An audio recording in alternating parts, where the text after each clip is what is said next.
Tudo começou naquela quinta-feira, 11 de dezembro de 1952. Na cidade de Bergen, na Noruega, eu estava orando a Deus pela manhã em casa de um irmão na fé. Fiquei muito comovido. Veio-me uma revelação tão nítida como se eu a tivesse lido de um livro ou de um jornal. Naquela época eu não tinha em meus pensamentos algo especial que me chamasse a atenção sobre arrebatamento. Naquele momento senti que deveria escrever o que estava presenciando, mas quase não a considerei como revelação de Deus. Pensava tratar-se de um fruto de minha própria imaginação. Procurei esquecer escapando aqueles pensamentos, mas faltou-me tranquilidade. E para resolver o dilema, orei a Deus. Senhor, não posso me lembrar de tudo, mas se for de tua vontade, revela-me novamente e eu publicarei esse acontecimento.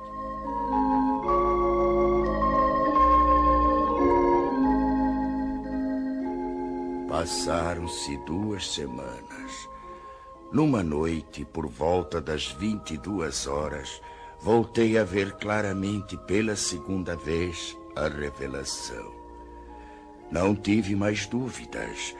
Apanhei lápis e papel. Comecei a anotar os acontecimentos segundo iam se desenrolando diante de mim. Assim escrevi até 1h da madrugada. Estava já cansado e não suportando mais por causa dos meus 79 anos de idade. Orei a Deus pedindo que me deixasse descansar e que, se fosse de sua vontade que eu escrevesse tudo aquilo, que me permitisse ter a continuação da revelação no dia seguinte. E fui me deitar logo adormecendo.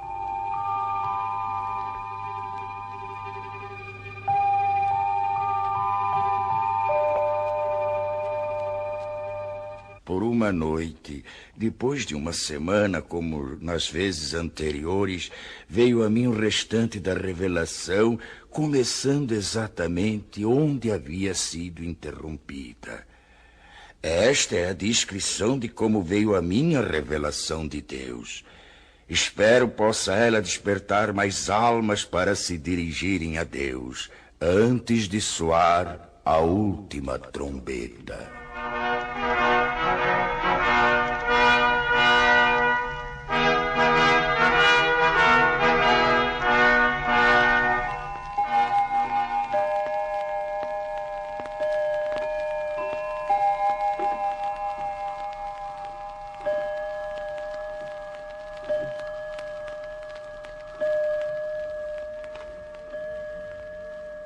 Nove horas da manhã. A esposa de André, sozinha em sua casa, escuta um programa radiofônico especial para crianças. Ela aprecia tais programas, pois sempre falam sobre a palavra de Deus. Ela fica contente em saber que muitas crianças podem ouvir a palavra do Senhor, e conforme pensava ela, isso era mesmo muito bom, desde que fosse tomado cuidado de não fanatizar as crianças. 5 minutos depois, o programa é cortado bruscamente para uma notícia de última hora. Interrompemos as nossas transmissões para informar que recebemos de Oslo, nossa capital, notícias urgentes notícias urgentes de que a cidade se encontra em pânico. E atenção para mais este informe. Oslo, urgente.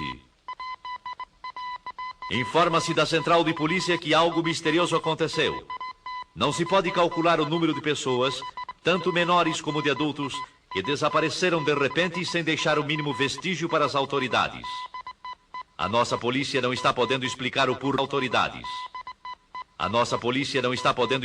porquê desse acontecimento, nem sobre os desaparecidos.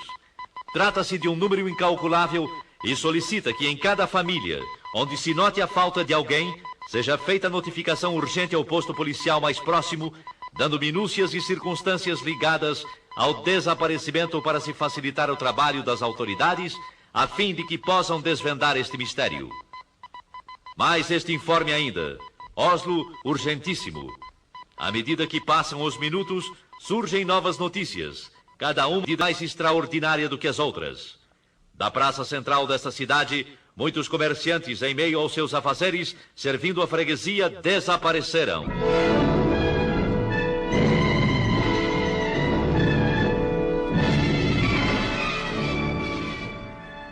O noticiário contava que um freguês de uma casa de floricultura relatou aos policiais que... Quando eu estava pagando a despesa das minhas compras, o negociante que estava trocando dinheiro sumiu. Sumiu sim, senhores. Sumiu e não se sabe para onde. Eu notei apenas que ouvi umas palavras semelhantes a... Glória a Jesus! Glória a Jesus! Glória a Jesus! Então eu não vi mais o negociante. Eu cheguei a esfregar os olhos. Aquilo era inacreditável. Tudo então parecia só uma leve neblina. Mas eu não tinha mais nada para ver.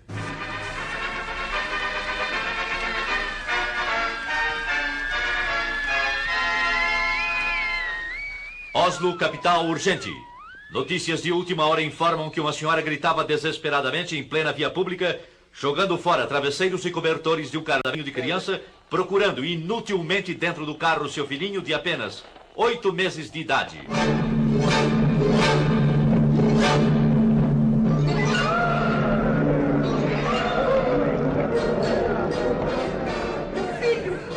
Meu filhinho! Onde está ele? Socorro, ajudem-me! Alguém roubou meu filho! Ele estava há pouco deitadinho dentro do carro e já não está mais! Socorro! Meu filhinho desapareceu! Onde está a polícia? A polícia, entretanto, estava lá. Para quê? Que poderia fazer? Não é este o primeiro caso, senhoras e senhores ouvintes. De todos os lados surgem pessoas clamando pela ação policial, solicitando auxílio nas buscas de gente desaparecida. São pessoas que chegam chorando e gemendo.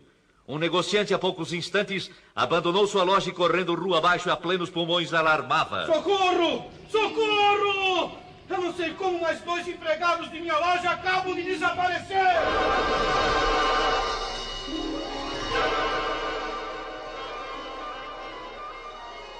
São alarmantes, senhoras e senhores ouvintes, as notícias que, além de Oslo, nossa capital, chegam também de Estocolmo, capital da Suécia, e também de Copenhague, na Dinamarca, e de Helsinki, capital da Finlândia. Que será o fim disso? De todas essas partes, os acontecimentos são iguais. Os desaparecimentos das pessoas são iguais. E de todo o interior do país, chegam as mesmas indagações. O que é isso? O que é isso? O que é isso? O que é isso? O que é isso? O que é isso? O que é isso?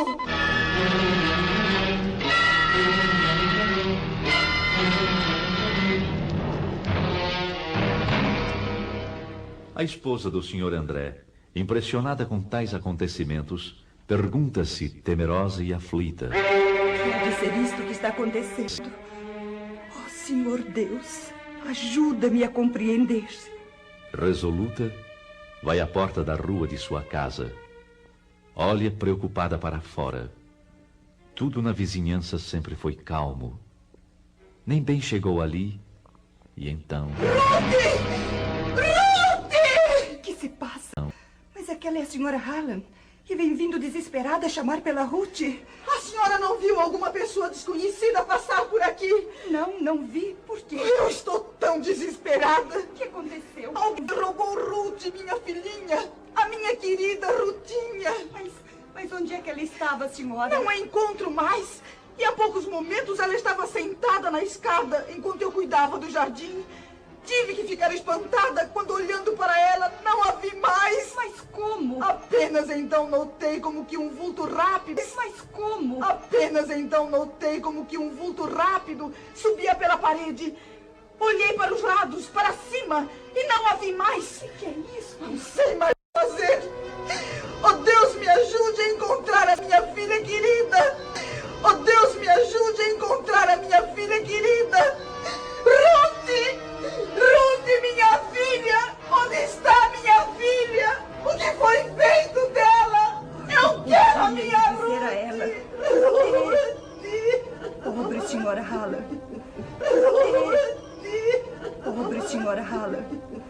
como está sofrendo.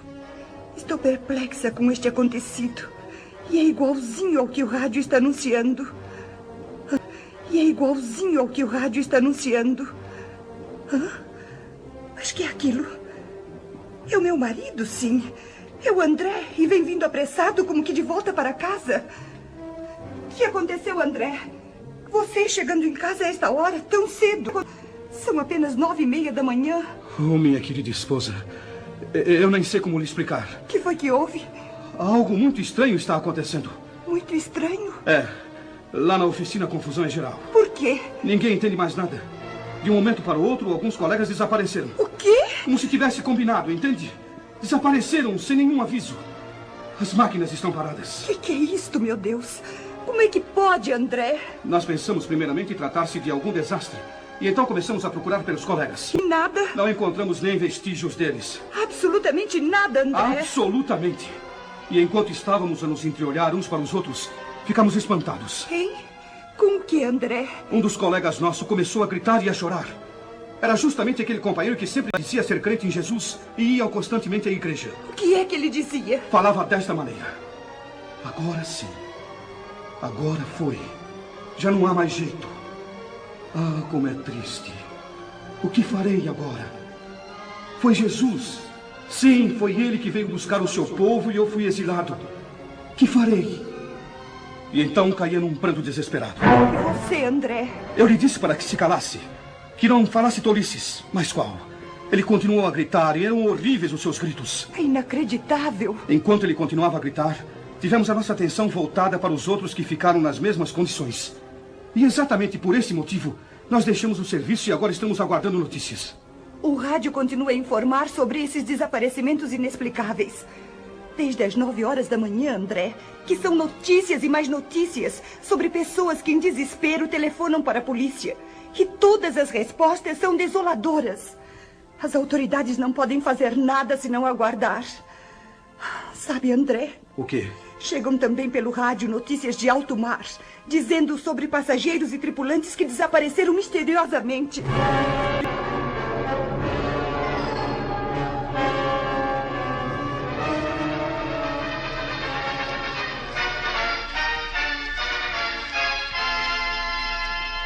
Notícias de última hora.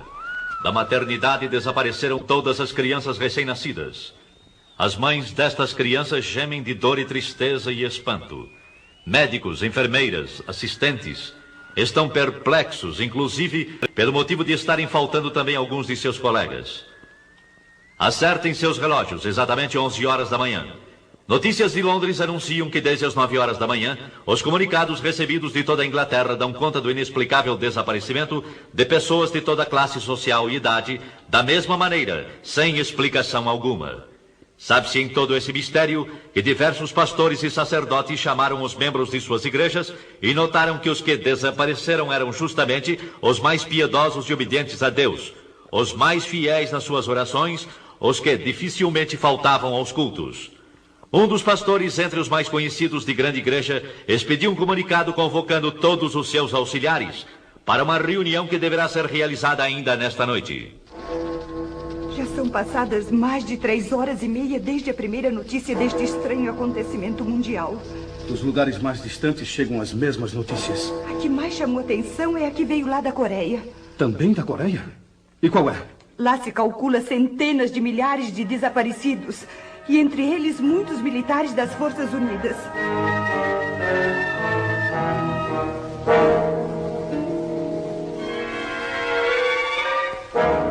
É totalmente impossível descrever o que se tem passado nas últimas horas. A angústia toma conta de todos. As ruas estão agora com um movimento desusado. Pessoas correndo, chorando, chamando e clamando. As mães aflitas à procura de seus filhos, e no meio destes clamores aflitas à procura de seus filhos, e no meio destes clamores também há os que zombam e amaldiçoam a Deus e aos próprios homens. Um senhor correndo com os punhos levantados gritava: Cuidado, gente! Cuidado! Ele vem nos pegar um por um! Com certeza perdeu o juízo! Uma senhora de idade, parada, com as mãos postas, olhando para o alto, clamava: Oh, não, não. Nós não estávamos prontos para subir com ele. E ele veio e eu não subi. Agora terei de ficar. Daqui para frente ninguém mais será levado. Oh, Senhor Jesus. Oh, Jesus, ajudai-nos. Eu sei, bem sei, não adianta mais. E eu que sempre fui religiosa durante toda a minha vida, mas que nunca pensei que ele viesse assim tão depressa. Oh, eu devia ter cuidado mais de minha vida espiritual. Eu devia ter cuidado mais de minha vida espiritual.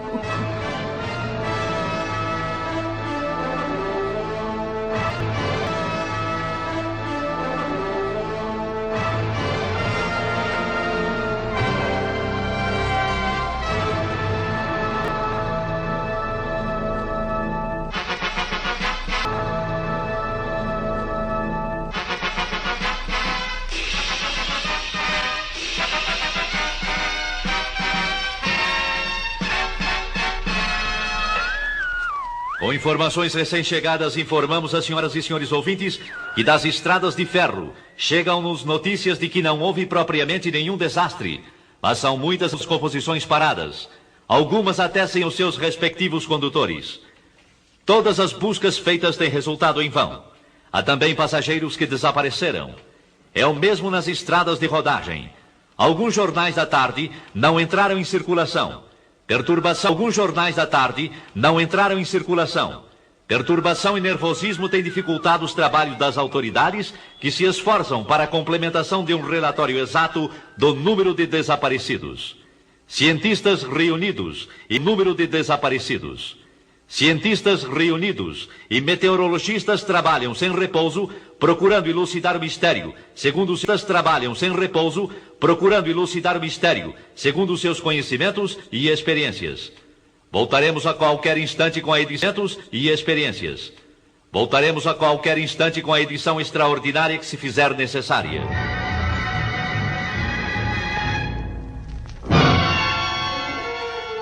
Lá dos Estados Unidos da América do Norte chegam também notícias. Primeiramente dos Estados do Leste. E que dizem elas? O fenômeno é o mesmo como aqui na Noruega. Lá aconteceram desastres graves, com perdas de muitas vidas. Os jornais prometem dar informações mais claras sobre tais acontecimentos nas edições de amanhã. Vamos aguardar agora o noticiário radiofônico das 20 horas. 20 horas.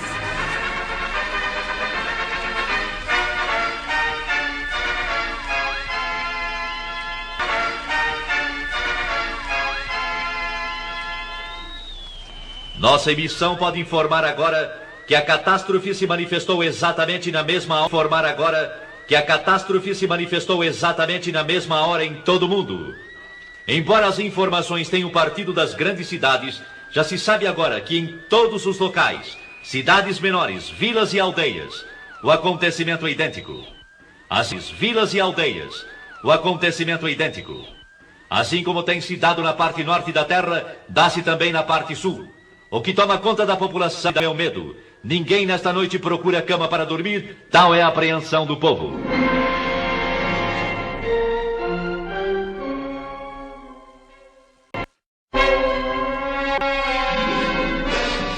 São histéricas as discussões nas ruas por causa de parentes e amigos desaparecidos. Eu sei, eu bem sei.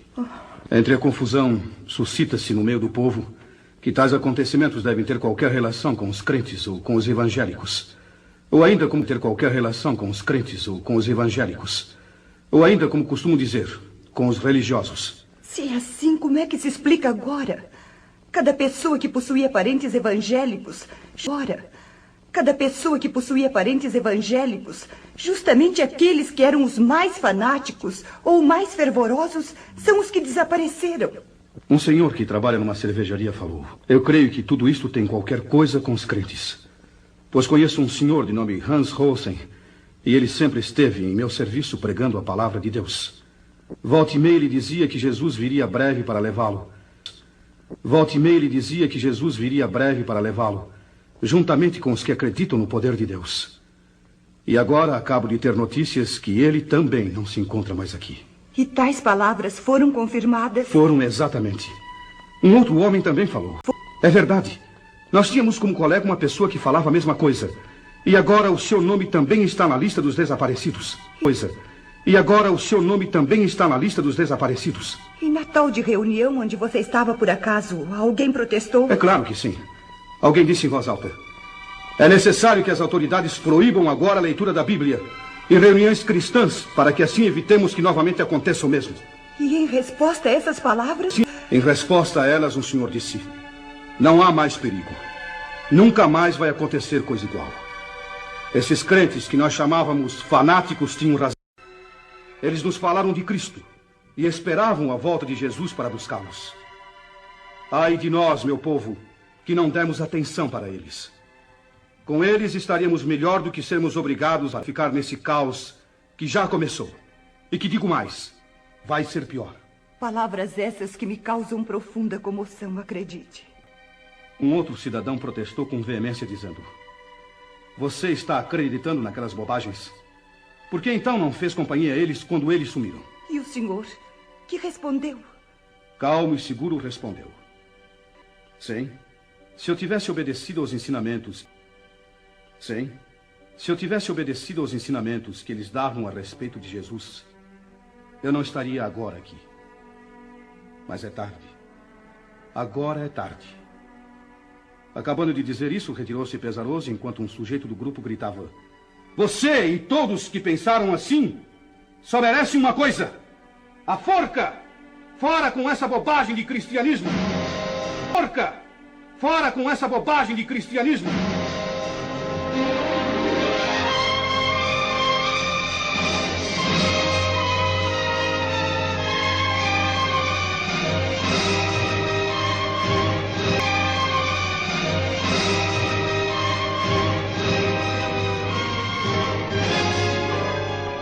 No dia seguinte, nem o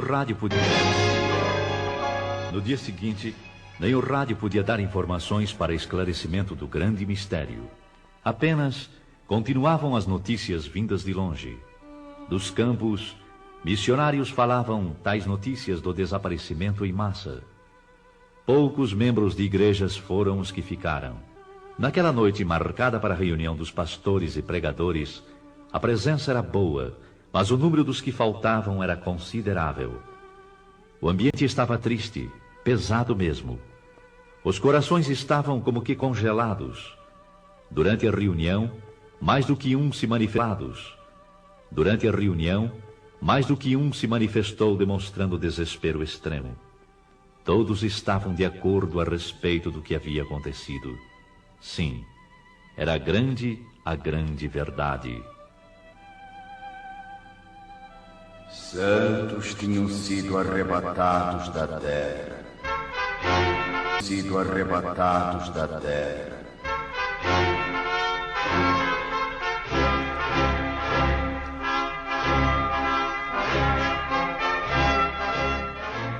A noiva de Cristo foi levada ao céu. Entre alguns crentes, houve a confissão de que, apesar das preparações teológicas e estudos da palavra de Deus, nunca chegaram a compreender que aquilo seria uma realidade. A verdade é que estavam completamente estranhos ao novo nascimento e longe da adoção de filhos. Um dos mais novos falou: eu nunca aprendi assim. Os professores nunca nos falaram que ia ser como se deu estes dias. Houve nesse momento certas tendências para discussão.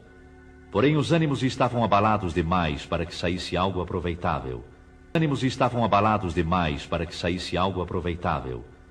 E um jornalista presente escreveu: a conclusão dos crentes que ficaram é a seguinte: o que se passou nestes dias, sem dúvida, foi o que está predito na Bíblia Sagrada, ou como está escrito sobre a assunção da noiva, ou que Jesus levou os seus. Isto é tudo que podemos informar no momento. Este comunicado, porém, não foi publicado. As autoridades acharam que tudo aquilo era produto da mente nervosa dos evangélicos e seus ministros. Foi ainda qualificado de fantasia, sem ter nada de realidade. Depois de um acontecimento de envergadura, qualquer pronunciamento de esclarecimento só poderia ser dado pelo governo. E se for provado que tem relação com a religião cristã, o primeiro passo deve ser o do fechamento das igrejas e outros lugares de pregações evangélicas, até que o caso seja devidamente esclarecido. Mas já não se trata de caso nacional, e sim de internacional. No campo religioso, nas igrejas, o ambiente geral é de tristeza. Mas no domingo todas as igrejas e templos estavam repletas. Em certas igrejas não havia pastor. E aqueles que nunca faltavam nos cultos estavam ausentes. Muitas igrejas estão com um número muito reduzido de membros. E em lugar dos crentes estavam aqueles que anteriormente haviam desprezado as mensagens. Eu vi que o povo estava ansioso para conhecer a palavra. Mas a Bíblia era como um livro selado. Um senhor procurou ler, mas disse: Eu estou vendo as letras, mas não compreendo nada. E deu o livro a outra pessoa que respondeu da mesma maneira. Bastou isso para que todos os presentes começassem a chorar e a gemer.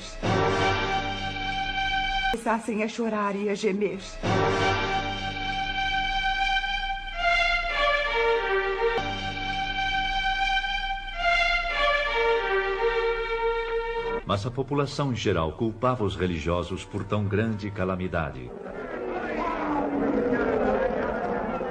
Tudo isso tem acontecido unicamente por causa dos crentes. Sim, é isso mesmo. Esta praga tem vindo sobre nós unicamente por causa deles. Vamos até a igreja e vejamos o que podem eles nos explicar. E a explicação dos que ficaram foi simples, triste. E com poucas palavras. O tempo da graça. O tempo da graça terminou. Mais algumas palavras e no culto iniciou-se a confusão, bem como em todas as reuniões realizadas para tais esclarecimentos. Alguns, levantando-se, começavam a culpar o pregador. A culpa é sua! A culpa é sua! Muitos não subiram porque você nunca esclareceu como deveria fazer, anunciando que a vinda de Jesus estava perto. Nunca esclareceu que devíamos ter um coração purificado. Jesus estava perto. Nunca esclareceu que devíamos ter um coração purificado e cheio do Espírito Santo. E que sempre deveríamos estar retos diante de Deus e também dos homens. Agora eu sei o que foi que me impediu de ir de encontro a Jesus. Foram justamente as mínimas coisas que eu julgava sem importância e que não me impediriam de ir ao céu. E eis que aqui estou. Tem misericórdia de mim. Ajuda-me! Ajuda-me! Calem a boca. Eu fiz o meu dever. Fiz o meu dever e fiz mais ainda.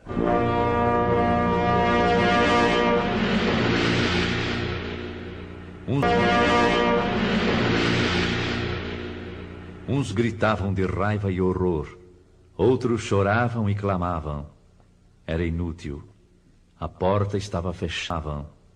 Era inútil. A porta estava fechada para sempre. Não adiantava bater e dizer que tinham comido na presença do Senhor, que oravam, que tinham comido na presença do Senhor, que oravam, que eram obedientes. Não havia mais oportunidade. É quase impossível descrever os dias que se seguiram. Expectativa terrível, sofrimento sem par manifestou-se em todos. E foram lembrados os convites feitos pelos pastores, e o desprezo com que receberam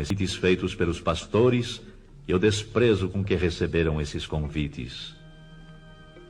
Muitos que eram chamados de crentes agora compreendiam que a fé que professavam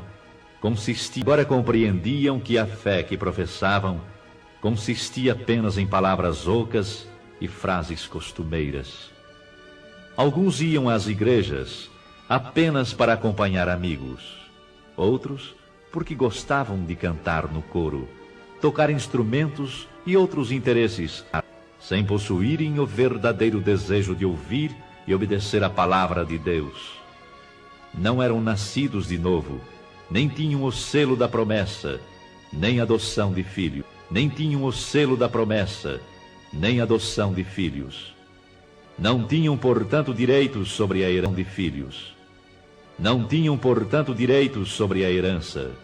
Para certas pessoas, a igreja sobre a herança. Para certas pessoas, a igreja era simplesmente uma sociedade, um local para passarem as horas vagas. Mas agora estes mesmos clamaram: Senhor, abre-nos. Senhor, abre-nos a porta.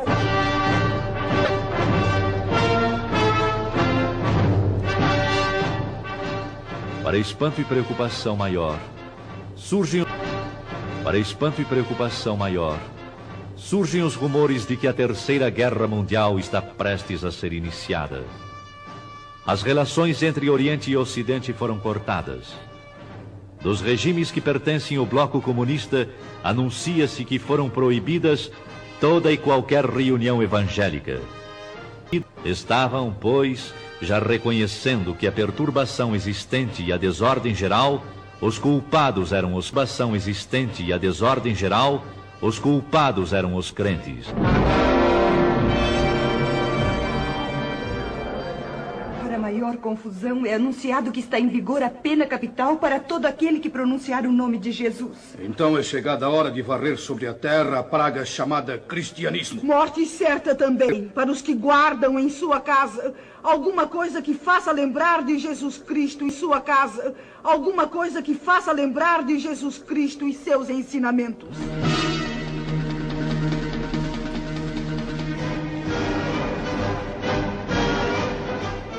Nos países democráticos, demorou um pouco para que seguissem o exemplo comunista. A maioria descrente, tanto da população como nas camadas governamentais, exigiram aquelas medidas, procurando assim garantir o povo da perturbação nesse sentido. Foi, pois, aprovado em todos os cantos da terra a mesma lei, ou seja, Morte para os chamados crentes. Morte para os chamados crentes. Bastará pronunciar o nome de Jesus para sofrer a pena capital.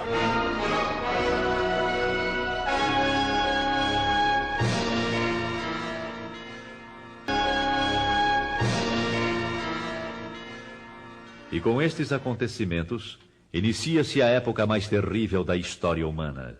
Uma grande parte dos crentes que ficaram, continuando a clamar o nome do Senhor Jesus, e não obedecendo às autoridades, foram presos e julgados ditatorialmente. Só escapariam se aceitassem as condições impostas pelas autoridades. Se vocês maldizerem o nome de Jesus, negando-o, então salvarão suas vidas e a vida daqueles a quem amam. Para a perplexidade das autoridades, milhares ficaram firmes no propósito de testificarem que eram de Jesus e não o negariam, qualquer que fosse o resultado. Agora,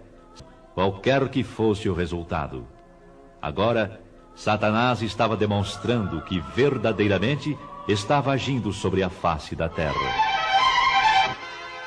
Ai dos que habitam sobre a terra. Uma parte grande desses novos crentes não resistiram às ameaças e aflições. Negaram a fé. Negaram o Cristo. Negaram o Cristo. O mundo inteiro está no maligno. Todo o mundo jaz no maligno. As nações chegaram neste momento a ter uma só ideia e a colocá-la. As nações chegaram neste momento a ter uma só ideia e a colocá-la em prática. Exterminar com o cristianismo. E a colocá-la em prática. Exterminar com o cristianismo e extingui-lo para sempre. O príncipe deste mundo toma poder extingui-lo para sempre. O príncipe deste mundo toma poder completo. E filhos acusando seus pais, entregando-os para morrerem. E assim a Escritura, segundo São Lucas 21:16, se cumpriu quando diz: E até pelos pais, irmãos, parentes e amigos, sereis entregues e matarão alguns de vós.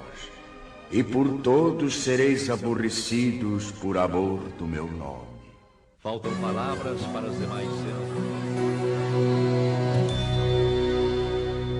Muito em breve vai sair uma notícia de um povo que desapareceu. Era um povo muito humilde que aqui muito sofreu. Aquele povo era o povo de Deus. Onde está aquele povo barulhento? Onde está que não se vê nenhum irmão? Alguém com voz de lamento vai dizer neste momento: aquele povo foi embora pra Sião.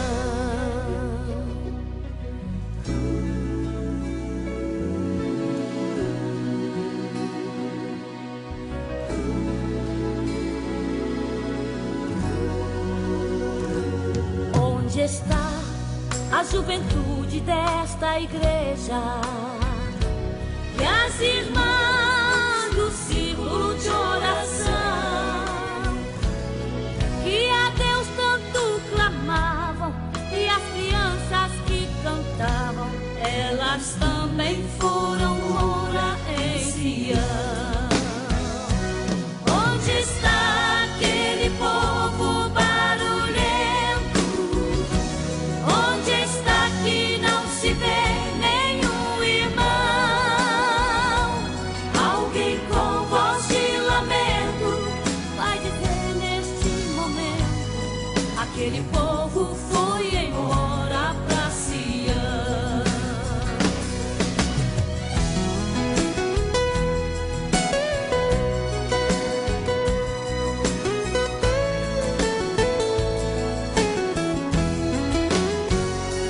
Depois deste grande acontecimento, muitos crentes desviados vão voltar, procurando os irmãos para a reconciliação, mas infelizmente não vão encontrar. Onde está aquele povo barulhento? Onde está que não se vê nenhum irmão? Alguém com voz de lamento vai dizer neste momento: aquele povo